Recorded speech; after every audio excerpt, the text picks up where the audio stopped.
Welcome to Straight from the Beek. It's game day, and it's always great to watch football, even in the preseason. The Falcons take on the Chiefs at Mercedes-Benz Stadium, and you've got questions. So, let's get right to them. Just remember, all opinions here are mine unless otherwise noted. Let's do this. Freddie from Lithonia: I'm excited about our depth all across the field.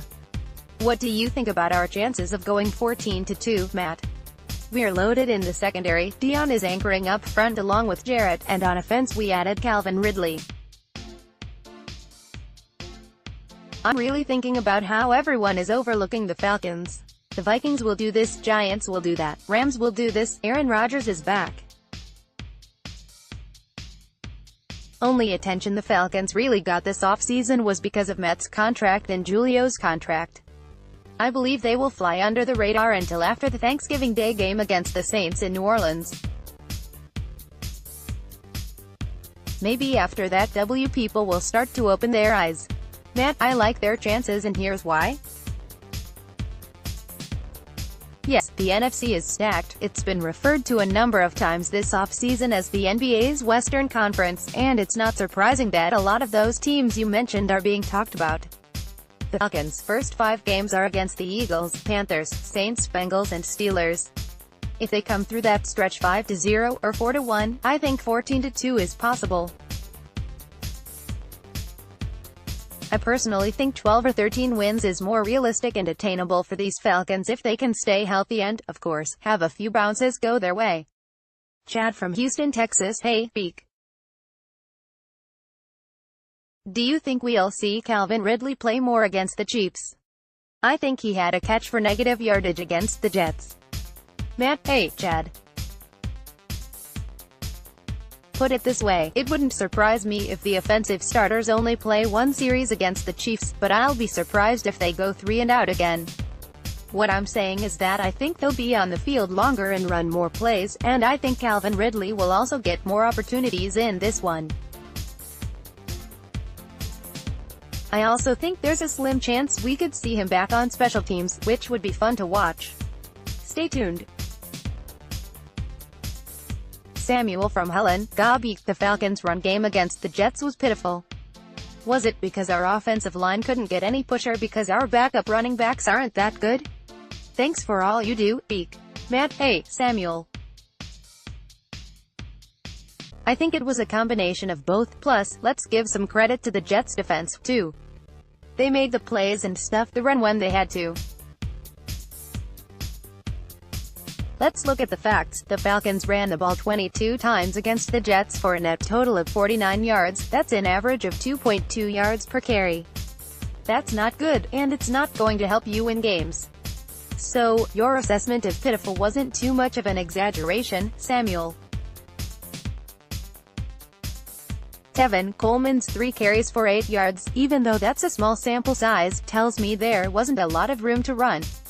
Malik Williams led all Falcons runners with 6 carries for 19 yards.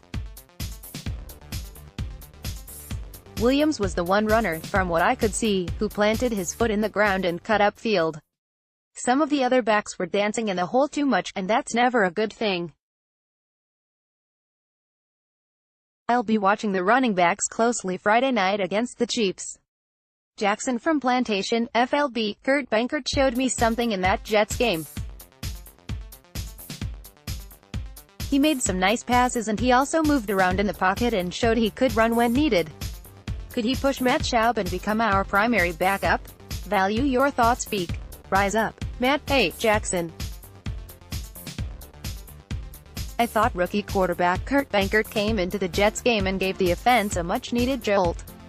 And, yes, he made some nice throws down the field, one for 30 yards and the other for 27 against the Jets' secondary. One thing to keep in mind during the preseason is that there are a lot of young and unproven players on the field for the majority of the games, so it's important not to overreact to good or bad performances.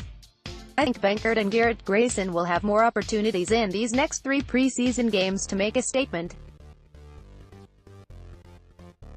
Remember, they are also auditioning for 31 other teams if either of them don't make the Falcons' final 53-man roster or practice squad. As far as pushing or unseating Matt Schaub as the backup QB goes, I just don't see it. Don't forget, Schaub completed all 9 of his passes for 54 yards against the Jets, and he was playing with a combination of starters and backups. The better Benkert and Grayson play, the better it is for the Falcons. Anything can happen on any given play in the NFL, so it's always good to have a good backup option. Same goes with life, right? Thanks for the question, Jackson Cole from Sandy Springs, Georgia. Yo, Beek. Should Falcons fan be concerned about Duke Riley and all this talk about him not playing well against the Jets? Are we in trouble at the linebacker spot? What are our options there? Thanks, Beek. Falcons fans, do not be concerned about Duke Riley's performance against the Jets. I repeat, do not be concerned about Duke Riley's performance against the Jets. Riley has had a terrific offseason and has played well during OTAs, minicamp and training camp.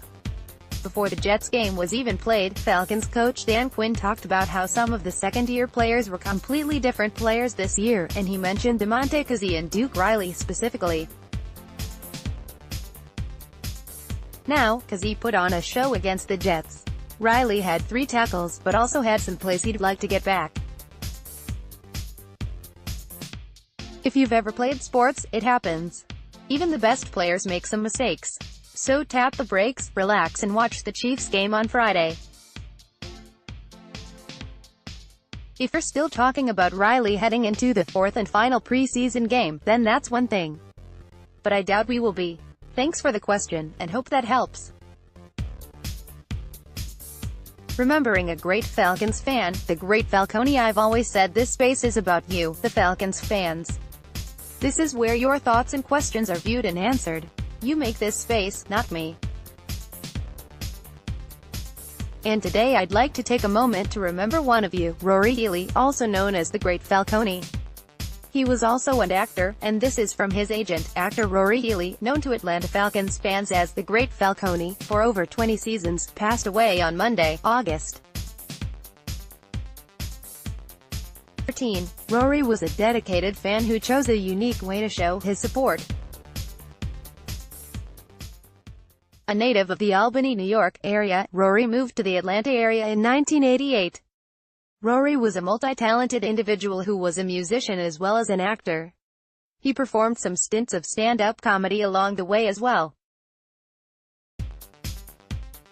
Rory was a part of many films and television series. His credits included The Hunger Games, Guardians of the Galaxy Volume 2, Stranger Things, to just name a few.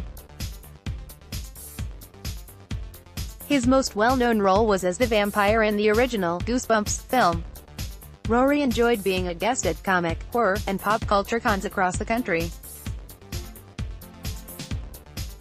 He loved meeting new people, experiencing new places, and most of all, finding off-the-beaten-path places to dine.